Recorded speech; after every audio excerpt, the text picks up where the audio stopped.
BCCI के central contract में किसको कितना पैसा मिलता है? ये जो बीसीसीआई ग्रेड दिखाती है A+, A, B और C, आखिर इसका मतलब क्या होता है? कौन से खिलाड़ी को किस ग्रेड में रखना है, ये कैसे तय किया जाता है?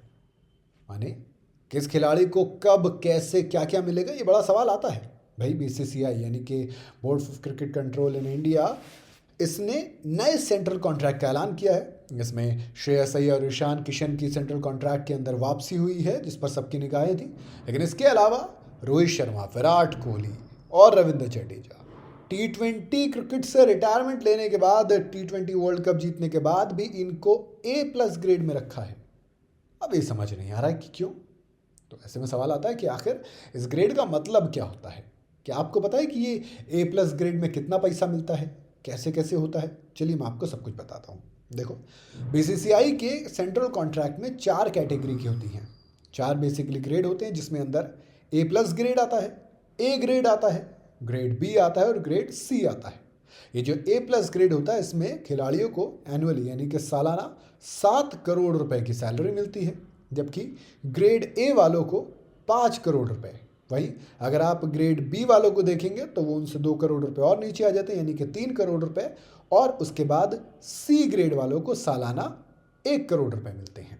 माने 2-2 करोड़ रुपए माइनस होते चले जाते हैं ग्रेड के हिसाब से।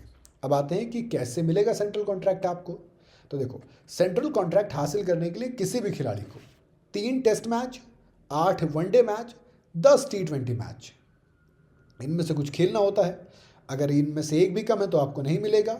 अगर इनमें से आपने एक भी पूरा खेल लिया तो आपने 10 T20 इंटरनेशनल मैच खेल लिए हैं तब भी मिल जाएगा, 8 वनडे खेलिए तब भी मिल जाएगा और 3 टेस्ट खेलिए तब भी मिल जाएगा। मतलब ऐसा ज़रूरी नहीं कि आपको टेस्ट, वनडे और T20 तीनों खेलने पड़ेंगे। अगर आपने इन तीनों कैटेगरी में से कोई भी एक कैटेगरी पूरी कर दी तो आपको सेंट्रल कॉन्ट्रैक्ट मिल जाएगा। अब इसमें दिक्कत क्या होती है? ये जो A+ ग्रेड होता है, इसमें बेसिकली वो प्लेयर रखे जाते हैं जिनको आप तीनों फॉर्मेट खिलाते हो। A+ 7 करोड़ वाला ग्रेड है। अब थोड़ी सी हैरानी वाली बात यह है कि अगर आप प्री T20 वर्ल्ड कप निकालेंगे 2024 का, तो ये जो A ग्रेड था, इसके अंदर रोहित शर्मा, विराट कोहली, रविंद्र जडेजा, जसप्रीत बुमराह, ये चारों प्लेयर तीनों फॉर्मेट वाले प्लेयर थे हमारे। इन चारों प्लेयर को तीनों फॉर्मेट खिलाए जाते थे। लेकिन बावजूद 3 के रिटायरमेंट के, इनको A+ ग्रेड में रखा गया है। वही मोहम्मद सिराज, जो A ग्रेड होता है, इसमें बेसिकली दो फॉर्मेट वाले प्लेयर भी होते हैं, कई बार 3 फॉर्मेट वाले भी प्लेयर होते हैं। जैसे शुभमन गिल इस वक्त टीम इंडिया के लिए तीनों फॉर्मेट खेलते हैं, लेकिन अभी भी ए ग्रेड में, ना कि A+ में।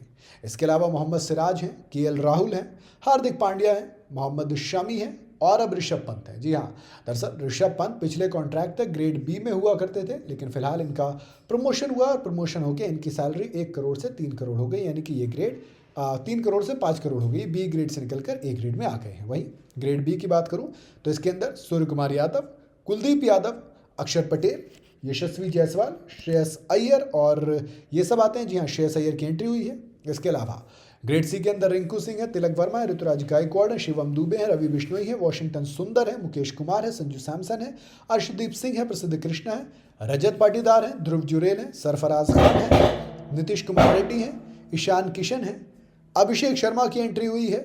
इसके अलावा आकाशदीप की एंट्री हुई, वरुण चक्रवर्ती, हर्षित राणा, इनको पहली बार कॉन्ट्रैक्ट मिला है, ईशान किशन की वापसी हुई है।